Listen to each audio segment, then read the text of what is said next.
Pues vamos a seguir con este estudio que nuestro pastor nos ha propuesto a los que nos subimos aquí al púlpito para predicar de aquí hasta fin de año. Y la verdad es que yo estoy escuchando más predicaciones de Proverbios ahora que en toda mi vida, porque es un libro del que se predica muy poco y libremente los que predicamos no escogemos este libro, preferimos otro, ¿no? del Nuevo Testamento, una epístola, pero el libro de Proverbios pues cuesta un poquito, ¿no? Parece un poco repetitivo. Pues nuestro pastor nos ha dicho, pues si no quieres sopa, 2 tazas, ¿no? Y nos lo ha propuesto él y bueno, pues así lo vamos a hacer y pienso que también será bueno, será de bendición y realmente todo es palabra de Dios y de todo podemos sacar enseñanzas, incluso del libro de Proverbios. Es broma, ¿eh?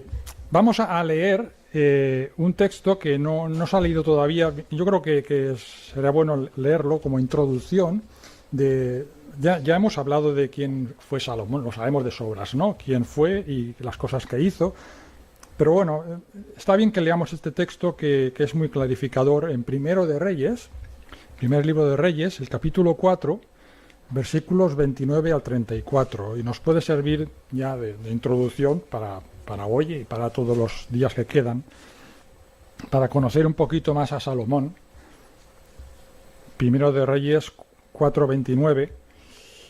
Y Dios dio a Salomón sabiduría y prudencia muy grandes, y anchura de corazón como la arena que está a la orilla del mar. Era mayor la sabiduría de Salomón que la de todos los orientales y que toda la sabiduría de los egipcios. Aún fue más sabio que todos los hombres, más que Etán, Ezraíta, y que Emán, Calcol y Darda, hijos de Maol. Y fue conocido entre todas las naciones de alrededor. Y compuso 3000 proverbios, y sus cantares fueron 1005. También disertó sobre los árboles, desde el cedro del Líbano hasta el hisopo que nace en la pared. Asimismo disertó sobre los animales, sobre las aves, sobre los reptiles y sobre los peces.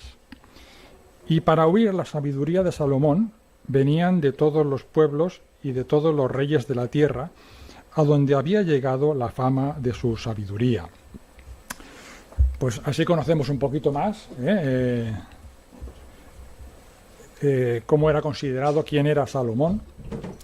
Y pues vamos a seguir hoy con el estudio, con este estudio, y pues como decía Luis, pues hoy vamos a estudiar el libro, el capítulo 3. Y este capítulo de Proverbios tiene una estructura un poco diferente. No es el típico capítulo que va proverbio por versículo, no es así. Yo he tenido suerte que me ha tocado que en cierto modo pues tiene un poco de estructura y yo lo he encontrado en este capítulo, concretamente he encontrado 8 divisiones, 8 aspectos de la vida del creyente, encabezados por una frase lema, que es la que a cada uno de los predicadores, nuestro pastor nos ha sugerido, nos ha puesto una frase lema para cada uno de los capítulos, y en este caso, en este capítulo, nuestro pastor, la frase lema que nos propuso es: no controles todo, confía en la brújula que no falla, la brújula divina. No controles todo, confía en la brújula que no falla. Pues con esta idea en la mente, pues vamos ya a empezar sin más este estudio de este capítulo 3, y en vez de leerlo todo de golpe, porque es un poco largo, son 35 versículos, vamos a irlo leyendo apartado por apartado, y así también le sacaremos más partido. Y vamos a leer la primera división que yo he encontrado, que es desde el versículo 1 hasta el versículo 4. Leemos estos 4 primeros versículos. Dice: Hijo mío, no te olvides de mi ley, y tu corazón guarde mis mandamientos, porque largura de días y años de vida y paz te aumentarán. Nunca se aparten de ti la misericordia y la verdad. Átalas a tu cuello, escríbelas en la tabla de tu corazón, y hallarás gracia y buena opinión ante los ojos de Dios y de los hombres. Pues este primer apartado nos habla de la importancia de la palabra de Dios, de la ley de Dios. Y Salomón empieza, pues, en el 3 y en el 4, empieza igual, poniéndose en el papel figurado de un padre que enseña y amonesta a su hijo. Y para nosotros, pues, esta figura pues, va más allá de Salomón y podemos interpretarla como Dios, nuestro Padre, que nos guía y nos enseña la ley a través de su palabra, ¿no? Y nos recuerdan mucho estos versículos al capítulo 6 de Deuteronomio, que si os acordáis que meditamos hace un tiempo, lo que conocemos como la Shema, Oye Israel, aquel que encontramos en el Deuteronomio.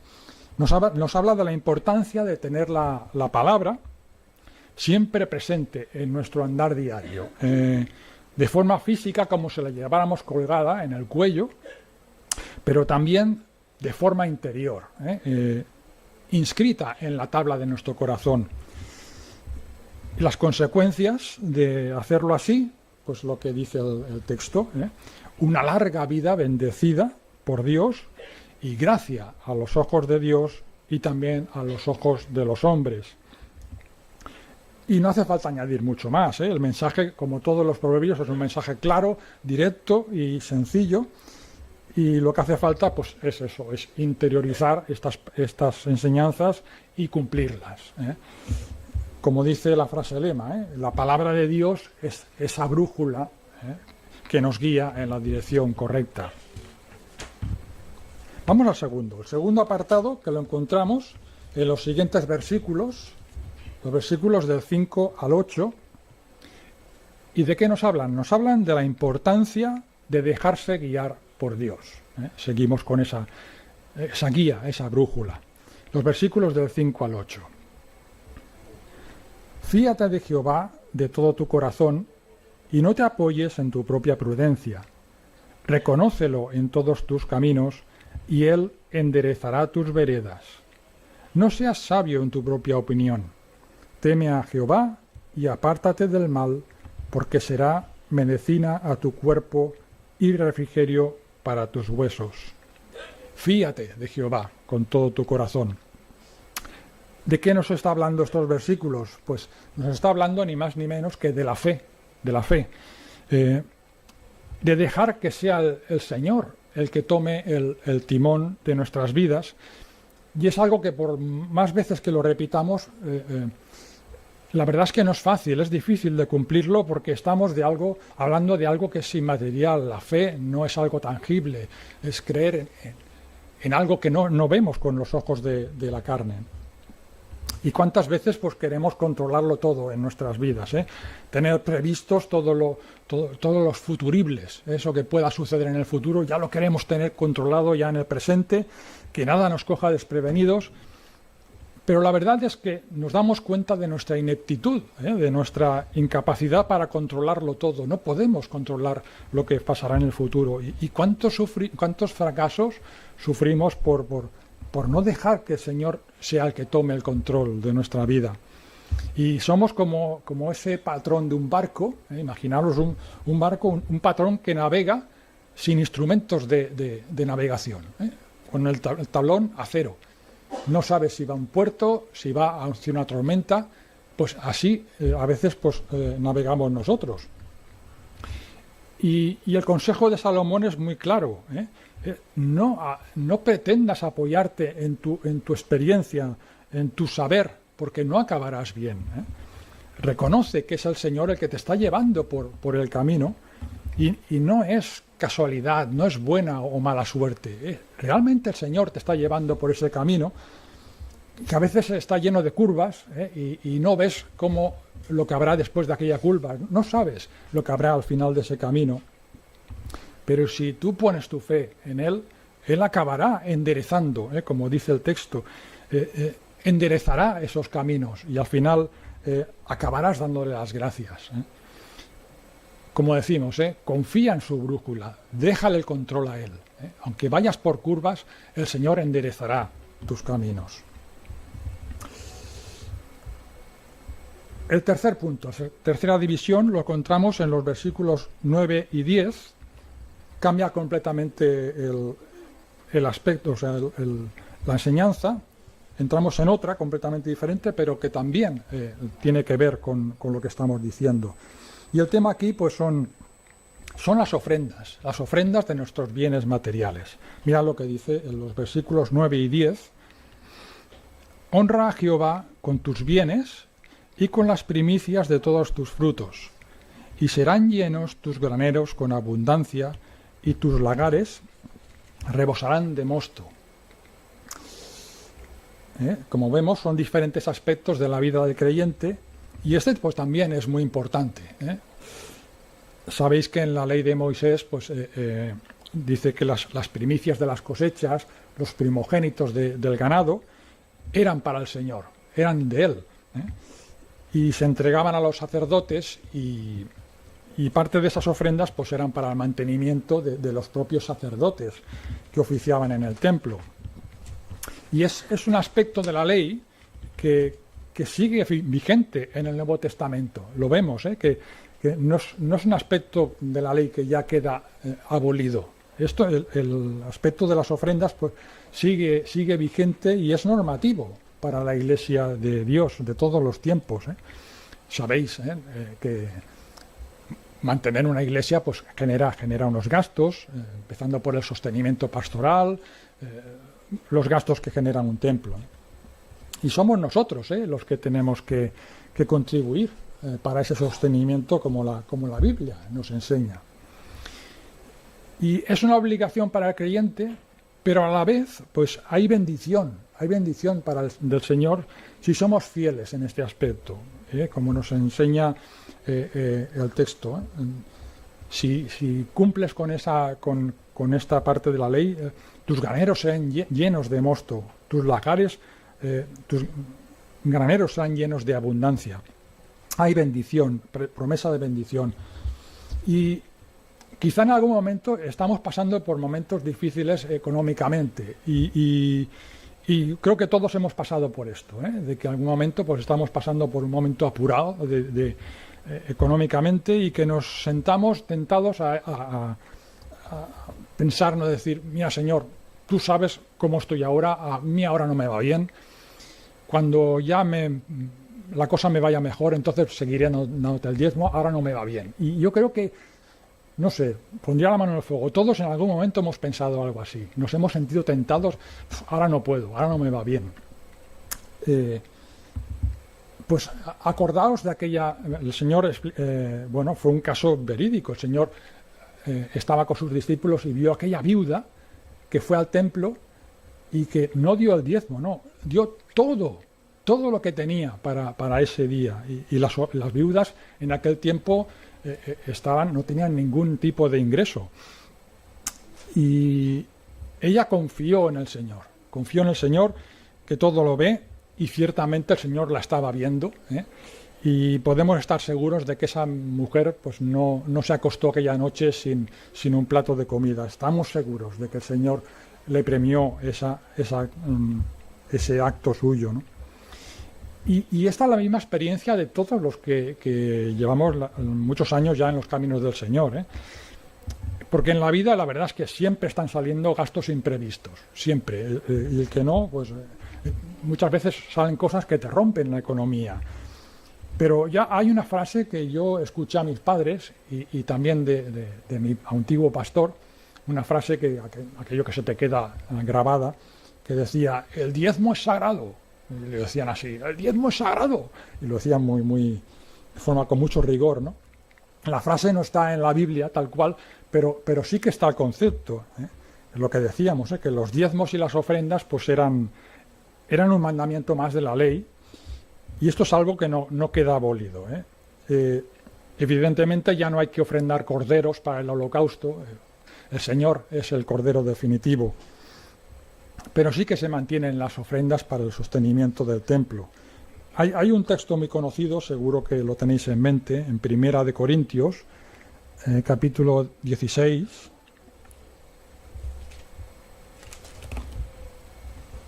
versículos 1 y 2. Primera de Corintios 16, 1 y 2, para que veáis que era algo que la Iglesia practicaba ya, la Iglesia primitiva, la ofrenda. En cuanto a la ofrenda para los santos, haced vosotros también de la manera que ordené en las iglesias de Galacia. Lo ordena a los corintios, pero ya también lo ordenó a los gálatas. Cada primer día de la semana, cada uno de vosotros ponga aparte algo, según haya prosperado, guardándolo para que cuando yo llegue no se recojan las ofrendas. Veis pues que era otro aspecto importante es otro aspecto importante de nuestra vida como creyentes, y si somos fieles también en este aspecto, pues el Señor promete que no nos va a faltar el sustento diario. El siguiente apartado lo encontramos en los versículos 11 y 12 de nuestro texto, y nos hablan de otro aspecto de la vida del creyente que podríamos enlazarlo con el anterior. Si no somos fieles con el diezmo, pues nos puede venir la disciplina del Señor, que es lo que encontramos en los siguientes versículos, versículo 11 y 12. No menosprecies, hijo mío, el castigo de Jehová, ni te fatigues de su corrección, porque Jehová al que ama castiga, como el Padre al Hijo a quien quiere. En más de una ocasión, pues el Señor nos ha de disciplinar, como cualquier hijo, como cualquier padre debe hacerlo con su hijo. Forma parte del aprendizaje de nuestra vida. Aprendemos muchas veces a través de la disciplina. Y a pesar de que somos hijos de Dios, pues la verdad es que el pecado está a la puerta siempre, ¿no? Y en más de una ocasión podemos caer en él. Y el Señor nos ama y nos trata como hijos. Él es nuestro Padre, nos trata como hijos, no como a bastardos, como dice su palabra, ¿no?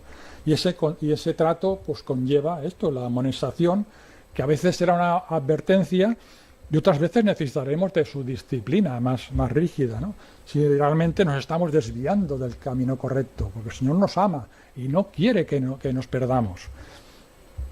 Y el texto nos insta a que no seamos orgullosos, que no seamos rebeldes, sino que la aceptemos con humildad, porque en ello hay verdadera sabiduría, dice el texto. Nuestra tendencia es a lo primero, ¿no? A no aceptar que alguien nos diga que estamos haciendo algo mal. No nos gusta que nos digan las cosas que no estamos haciendo bien. Pero esta es la actitud de los necios, y hay muchos proverbios que nos dicen esto. Es un tema recurrente en el libro.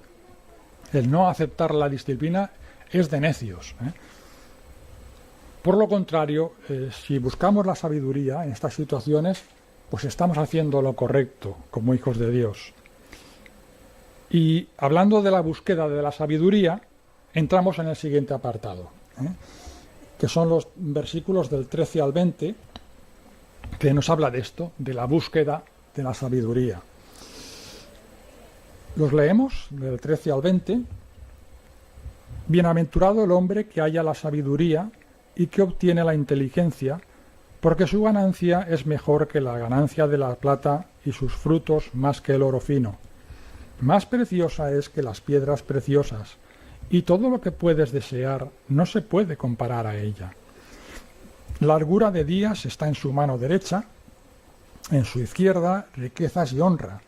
Sus caminos son caminos deleitosos, y todas sus veredas paz. Ella es árbol de vida a los que de ella echan mano, y bienaventurados son los que la retienen. Jehová con sabiduría fundó la tierra, afirmó los cielos con inteligencia. Con su ciencia los abismos fueron divididos y destilan rocío los cielos. Ensalzar la sabiduría es el tema favorito del libro de Proverbios y va a salir más veces. Yo lo toco ahora y seguramente que mis hermanos también lo harán.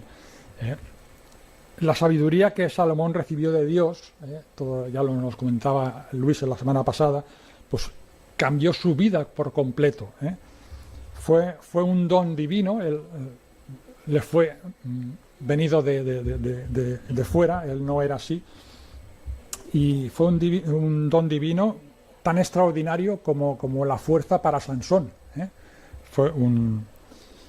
De tal manera que nadie ha sido jamás tan sabio como Salomón, por eso, porque no fue una sabiduría de codos, le vino así por las buenas, porque lo pidió al Señor y el Señor se lo quiso conceder.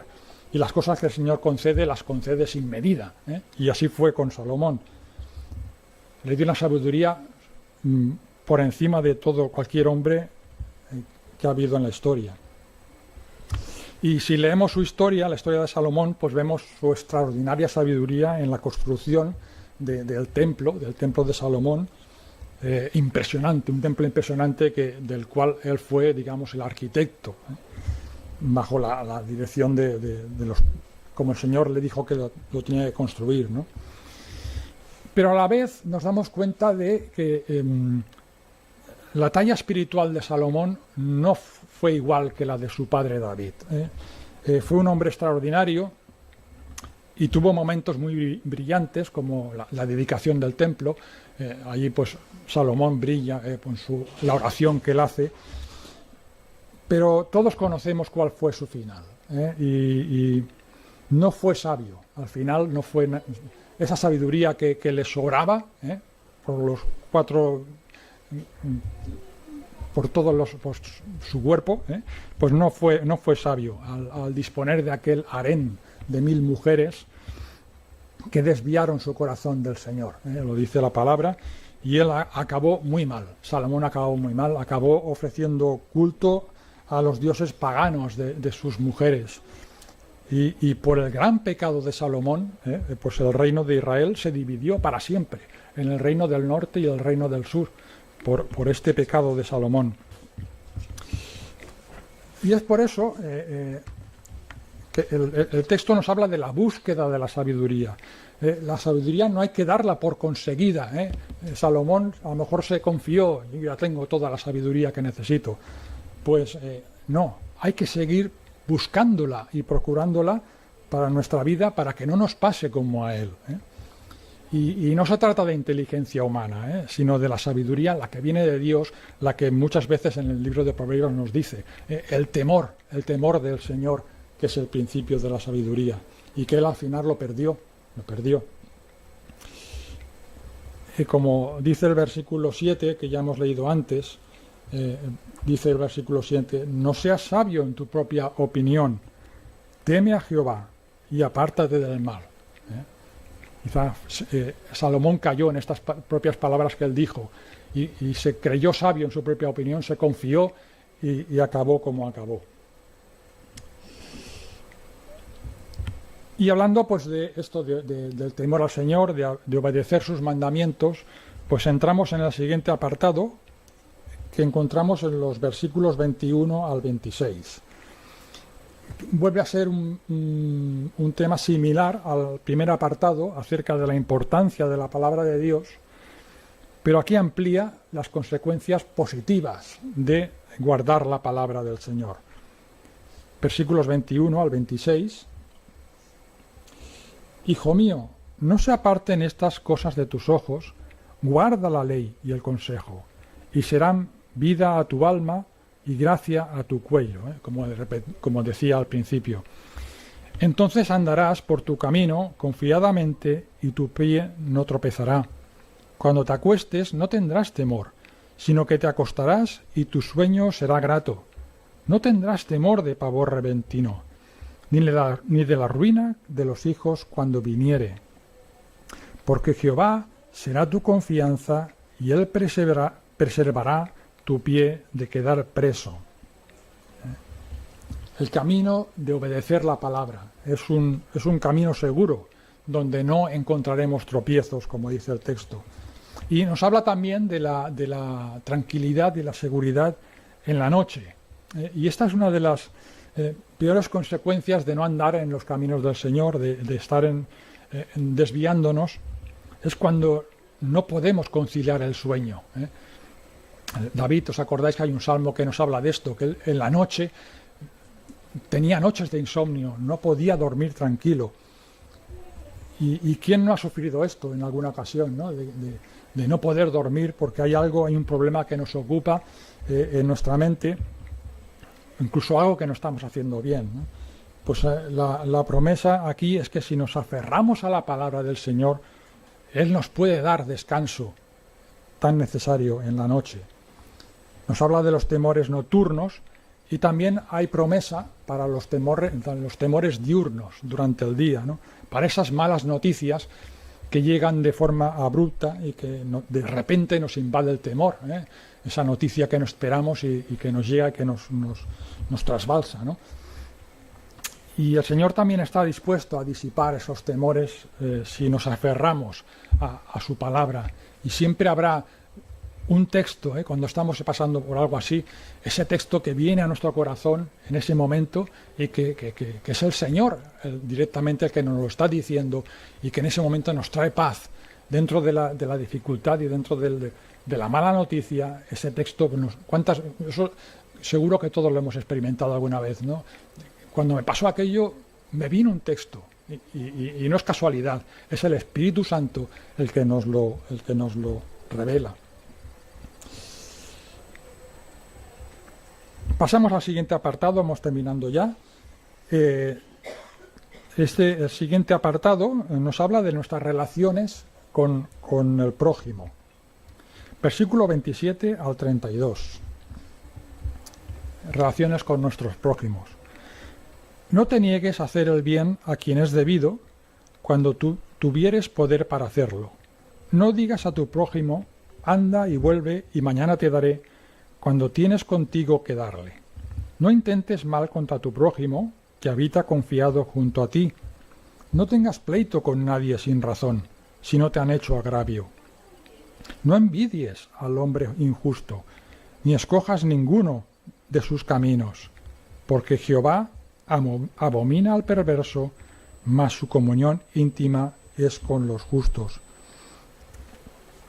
En el versículo 29 dice que no hagamos mal al prójimo, y esto es algo que cae de cajón en el creyente. No se concibe que pudiéramos caer en algo así, directamente hacerle mal a alguien, ¿no?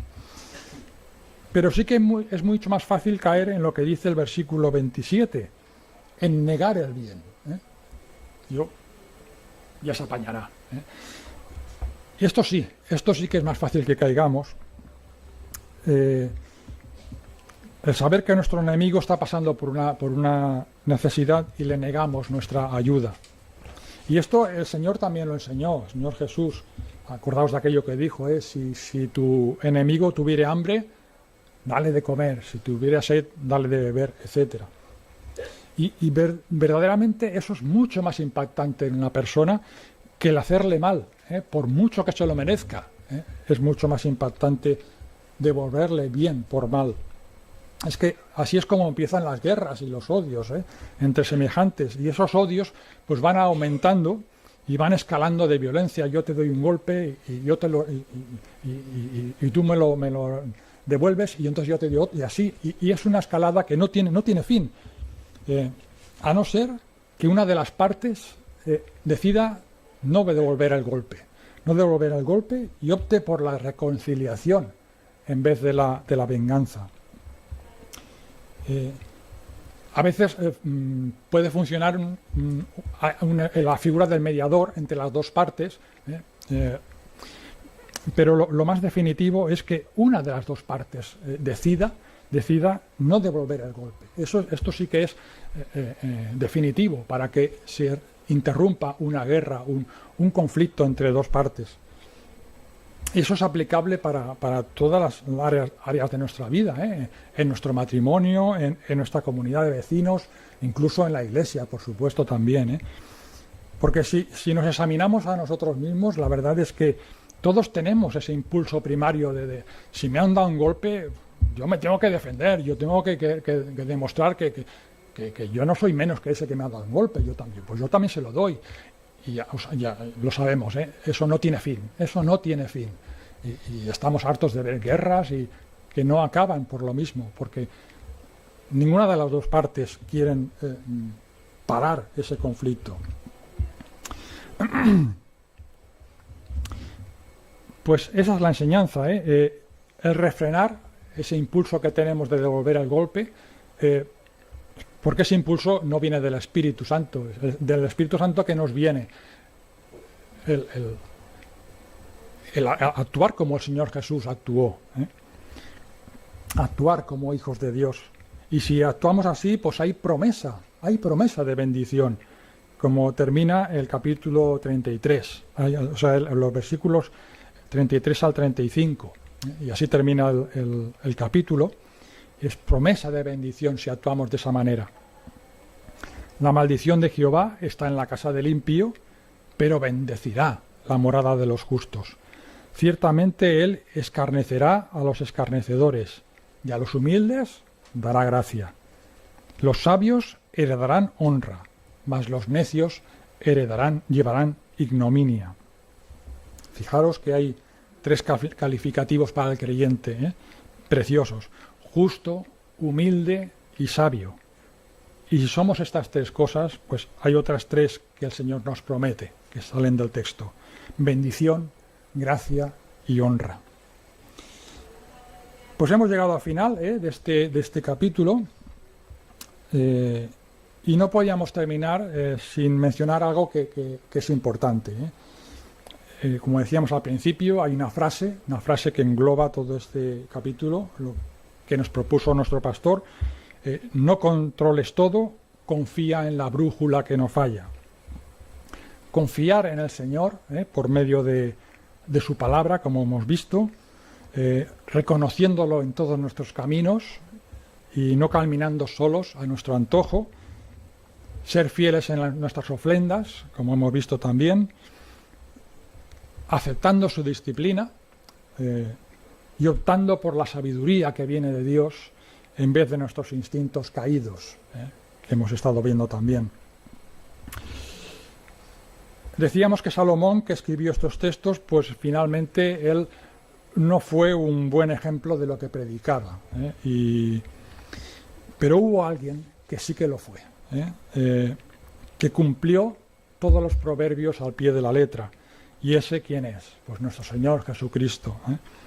Él también nos enseñó muchas de estas cosas en el Sermón del Monte y en otras enseñanzas, pero lo más importante es que, a diferencia de Salomón, el Señor Jesús encarnó su mensaje con su propia vida, con su obediencia al Padre y con su amor a la humanidad. Amor que le llevó al acto más sublime, entregar su propia vida en sacrificio por aquellos que no lo merecíamos. Y, como decíamos, él no solamente soportó el golpe recibido sin devolverlo, sino que además, ¿qué hizo el Señor? Bendijo a aquellos que les estaban y los perdonó a aquellos que les estaban clavando en la cruz. El Señor Jesús es el verdadero ejemplo para nosotros del libro de los Proverbios. Pues tenemos que dar ante todo las gracias al Señor, porque eso, pues Él sí que cumplió toda la ley y nos libró a nosotros de la culpa, porque nosotros no somos capaces de cumplir la ley. Ni Salomón ni ninguno de sus lectores vivieron al 100% lo que está el estilo de vida de los Proverbios.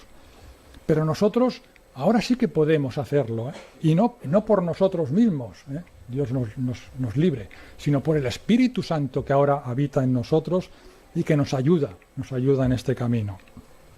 Pues pidamos al Señor que así sea, que la gente vea que somos diferentes. ¿Por qué? ¿Porque somos mejores? No, sino porque Cristo nos ha dado un nuevo estilo de vida y una esperanza gloriosa de saber que un día seremos como Él cuando Él regrese. Y nada más, que el Señor nos bendiga.